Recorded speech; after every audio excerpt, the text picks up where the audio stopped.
harus banyak pihak yang harus diperiksa. Mengapa separuh dari Menteri Jokowi itu ada di kabinet ini? Perintah Presiden itu berarti memang ini ada masalah yang di situ ada persoalan juga hukum, keamanan laut, sesuatu yang harus dibongkar di sini. Ada permainan besar dalam kasus ini. Bung, menteri-menteri yang di era Jokowi itu menurut saya ditempel oleh orang-orang Prabowo sebagai wakil menteri. Harus ada menteri-menteri yang dipenggal apabila kemudian melakukan loyalitas ganda.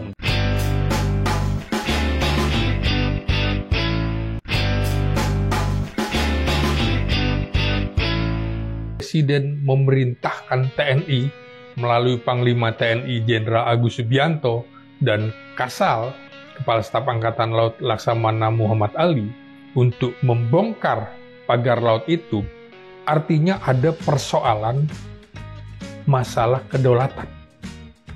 Ini ada masalah pertahanan dan keamanan. Jadi ini menyangkut kedaulatan negara, masalah pagar laut itu. Bukan sekedar pagar laut saja. Tapi di sini juga menurut saya, menjelang 100 hari pemerintahan Prabowo Subianto, sudah saatnya Presiden tidak ragu untuk mengambil keputusan terhadap pembantu-pembantunya yang balilo. Jelas Panglima TNI dan Kasal itu melakukan perintah kepada anak buahnya membongkar pagar laut. Itu adalah perintah Presiden. Tapi hari itu juga, besoknya, ada pernyataan dari Menteri Sakti Wahyu Trenggono itu untuk meminta agar tidak dibongkar. Ini menurut saya menunjukkan ada dualisme kepemimpinan nasional. Seolah-olah ada matahari kembar antara presiden yang sekarang dengan presiden yang sebelumnya. Karena itulah tidak salah ketika publik juga mengkritisi Presiden Prabowo mengapa separuh dari Menteri Jokowi itu ada di kabinet ini. Apakah nantinya tidak akan menimbulkan matahari kembar? Kali ini terjadi betul-betul. Nah, menurut saya, bagaimana penyusunan kabinet juga sudah diantisipasi oleh Prabowo. Misalnya, Menteri KKP, wakil menterinya siapa? Laksamana Madya Didit Heriawan, purnawirawan itu ya, dari Angkatan Laut. Ternyata betul, ada konflik kepentingan di situ. Persoalan pagar laut menurut saya, ini bukan baru 2025, 30 km lebih itu dibangun, jangan-jangan dibangun sudah 3 tahun yang lalu. Artinya di pemerintahan sebelumnya, baru sekarang diributkan. Tidak mungkin membangun sampai 30 km tanpa biaya, tanpa infrastruktur. Berarti ada kekuatan yang besar yang menyokong pembangunan itu. Nah, jadi kalau ada yang mengatakan bahwa itu pembangunan dilakukan swadaya oleh masyarakat, saya kira harus segera berobat gitu. Ya harus segera berobat. Tadi ada masalah kedaulatan, Bang. Apa yang dimaksud bahwa ini masalah kedaulatan negara? Iya. Apa ada yang dirampas berarti? Kita ingin tahu apa kedaulatan yang mana ini? Iya. Saya kira laut itu tidak boleh dimiliki oleh orang per orang, termasuk juga perusahaan. Ya. Itu adalah milik bersama. Laut itu juga memberikan kesempatan pada rakyat kita, nelayan kita, untuk mencari makan. Sejak kapan ada kafling-kafling di laut, kecuali seseorang mendapatkan hak milik, misalnya tinggal 20-an tahun di situ, tanpa ada yang merecoki, itu bisa jadi miliknya.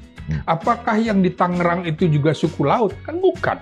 Seperti misalnya suku Bajo, suku laut di Kepulauan Riau. Ya memang hidupnya di laut. Ini kan tidak. Berapa jauh dia dari garis pantai? Kalau dilihat itu bukan lagi pantai, tapi laut. Mengapa laut bisa kemudian dipagari? Siapa yang bertanggung jawab? menurut saya dengan perintah tegas Prabowo Subianto itu harus banyak pihak yang harus diperiksa. Dari Kementerian KKP, Kementerian ATR, Badan Pertanahan harus diperiksa. Ini juga menandakan bahwa buruknya koordinasi antara pemerintah daerah dengan pemerintah pusat. Buruknya koordinasi kementerian dan lembaga. Kok bisa amburadul seperti ini? Ya, ketika awal Dirjen PSDKP yang pengawasan di laut itu melakukan proses penyegelan, itu sudah ada pernyataan bahwa ini adalah instruksi dari Presiden. Nah, itu diterjemahkan kemudian oleh Kasal dengan melakukan pembongkaran. Nah, sementara Abang tadi mengatakan bahwa Wakil Menteri KKP itu dari TNI AL. Artinya semua informasi menyangkut masalah pembongkaran itu juga datang dari Pak Prabowo. Apakah ada konflik di sini di dalam tubuh KKP sendiri? Ya, menurut saya memang menteri-menteri bekas pemerintahan Jokowi selalu ditempel oleh orang yang menurut saya tadinya adalah menteri yang akan menduduki posisi itu, wakil-wakil menteri misalnya. Ini kan dicurigai bahwa ini akan kiblatnya masih ke pemerintahan yang lama begitu. Terbukti kan sekarang hampir semua menteri-menteri yang di era Jokowi itu menurut saya ditempel oleh orang-orang Prabowo sebagai wakil menteri, sehingga kemudian akan dilihat juga bahwa kinerja menterinya seperti apa, kiblatnya seperti apa. Jadi menurut saya tidak perlu lagi menunggu 1 semester, cukup 100 hari ini harus ada menteri-menteri yang dipenggal apabila kemudian melakukan loyalitas ganda, menurut saya begitu. Ya, informasi yang kita juga bisa lihat di websitenya KKP, itu ada, kalau tidak salah ada 4 orang polisi yang menjadi pejabat di KKP, eselon 1 dan eselon 2. Ini adalah sebelumnya belum ada. Ini apakah juga memiliki korelasi dengan masalah yang seperti ini? Ya, itu makanya kemudian harus dibongkar. Siapa yang memberikan izin? Siapa yang memberikan surat hak guna bangunan dan hak milik dan lain-lain? Di era siapa itu? Publik juga curiga sejak awal. Bagaimana seorang kepala desa memiliki mobil jeep mewah gitu ya? Yang nggak masuk akal. Artinya memang ada kekuatan besar yang membayar itu. Saya tidak menuding ada oligarki, tapi kemudian itu harus dibuka semuanya setransparan mungkin. Di mana juga Bakamla mengapa tidak bersuara? Nah, padahal itu keamanan laut begitu. Polisi Airut di mana posisinya? Kemudian sama kementerian desa dan lain-lain. Itu ada di mana mereka semua? Jadi menurut saya Presiden Prabowo perlu memanggil semuanya, minta pertanggungjawaban.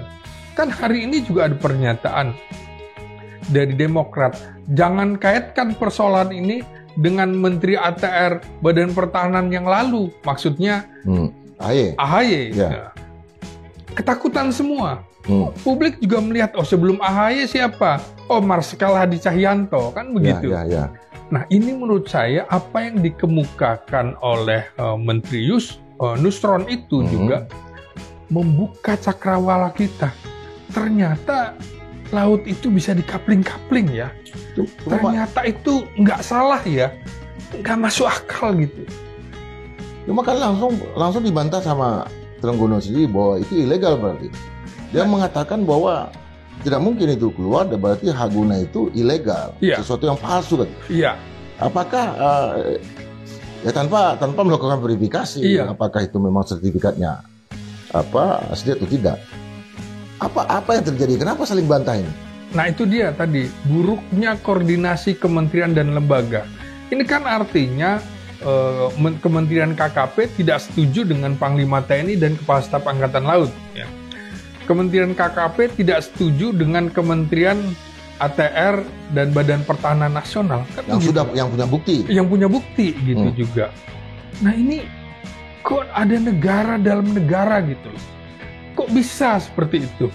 Salah nggak kalau publik mengatakan bahwa ini ada oknum-oknum yang dikendalikan kekuatan besar sehingga mereka bisa membantah pernyataan-pernyataan dari manapun. Berarti presiden juga perlu memerintahkan kepala badan sandi dan cyber negara. Presiden juga perlu memerintahkan Kapolri, perlu memerintahkan Panglima TNI. Siapa yang kemudian menghancurkan informasi-informasi digital seperti itu? Siapa yang mendon atau mematikan informasi? Itu kan informasi yang bisa diakses ya. Berarti ada kekuatan besar. Masing-masing di kementerian dan lembaga itu ada orang-orang tertentu yang ditempatkan di situ. Yang menjadi pertanyaan publik juga adalah ini masalah pagar laut ini itu belum menjadi katakanlah masalah pertahanan, bukan masalah perang, bukan menyangkut tugas dari TNI yaitu perang dan non perang. Non perang itu adalah kita tahu kan bencana. Nah kenapa presiden memerintahkan Panglima TNI dan bukan Kapolri? Soal kedaulatan nih Bung. Jadi salah satu tugas TNI adalah menjaga kedaulatan. Di situ ada persoalan juga hukum, keamanan laut, yang itu dalam Undang-Undang TNI nomor 34 tahun 2004 itu menjadi tugas dari Angkatan Laut. Angkatan Laut juga punya tugas pokoknya juga antara lain dia membina masyarakat bahari di situ.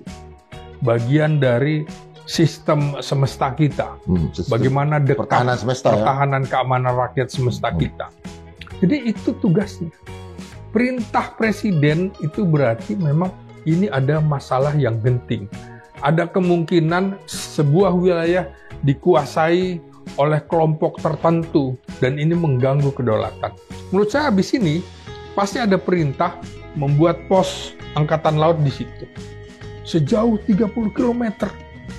Jadi menurut saya juga barangkali ada kecurigaan dari awal, tapi tidak berani mengungkap. Ada kecurigaan dari awal, tidak berani mengungkap.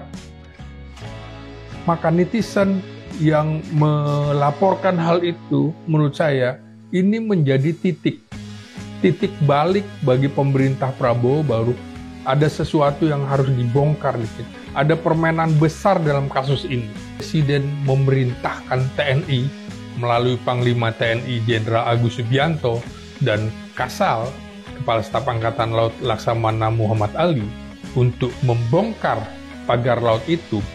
Artinya ada persoalan masalah kedaulatan. Ini ada masalah pertahanan dan keamanan. Jadi ini menyangkut kedaulatan negara, masalah pagar laut itu. Bukan sekedar pagar laut saja. Tapi di sini juga menurut saya, menjelang 100 hari pemerintahan Prabowo Subianto, sudah saatnya Presiden tidak ragu untuk mengambil keputusan terhadap pembantu-pembantunya yang balil. Jelas Panglima TNI dan Kasal itu melakukan perintah kepada anak buahnya membongkar pagar laut. Itu adalah perintah Presiden. Tapi hari itu juga, besoknya, ada pernyataan dari Menteri Sakti Wahyu Trenggono itu untuk meminta agar tidak dibongkar. Ini menurut saya menunjukkan ada dualisme kepemimpinan nasional. Seolah-olah ada matahari kembar antara presiden yang sekarang dengan presiden yang sebelumnya. Karena itulah tidak salah ketika publik juga mengkritisi Presiden Prabowo. Apakah nantinya tidak akan menimbulkan matahari kembar? Kali ini terjadi betul-betul. Nah, menurut saya, bagaimana penyusunan kabinet juga sudah diantisipasi oleh Prabowo. Misalnya, Menteri KKP, Wakil menterinya siapa? Laksamana Madya Didit Heriawan, purnawirawan itu ya, dari Angkatan Laut. Ternyata betul, ada konflik kepentingan di situ. Persoalan pagar laut menurut saya, ini bukan baru 2025, 30 km lebih itu dibangun, jangan-jangan dibangun sudah 3 tahun yang lalu. Artinya di pemerintahan sebelumnya, baru sekarang diributkan. Tidak mungkin membangun sampai 30 km tanpa biaya, tanpa infrastruktur. Berarti ada kekuatan yang besar yang menyokong pembangunan itu. Nah, jadi kalau ada yang mengatakan bahwa itu pembangunan dilakukan swadaya oleh masyarakat, saya kira harus segera berobat gitu. Iya, harus segera berobat. Tadi ada masalah kedaulatan, Bang. Apa yang Abang yang dimaksud bahwa ini masalah kedaulatan negara? Iya. Apa ada yang dirampas berarti? Kita ingin tahu apa kedaulatan yang mana ini? Iya. Saya kira laut itu tidak boleh dimiliki oleh orang per orang, termasuk juga perusahaan. Ya. Itu adalah milik bersama. Laut itu juga memberikan kesempatan pada rakyat kita, nelayan kita, untuk mencari makan. Sejak kapan ada kapling-kapling di laut, kecuali seseorang mendapatkan hak milik, misalnya tinggal 20-an tahun di situ, tanpa ada yang merecoki, itu bisa jadi miliknya. Apakah yang di Tangerang itu juga suku laut? Kan bukan. Seperti misalnya suku Bajo, atau suku laut di Kepulauan Riau, yang memang hidupnya di laut. Ini kan tidak. Berapa jauh dia dari garis pantai? Kalau dilihat itu bukan lagi pantai, tapi laut. Mengapa laut bisa kemudian dipagari? Siapa yang bertanggung jawab? Menurut saya, dengan perintah tegas Prabowo Subianto itu, harus banyak pihak yang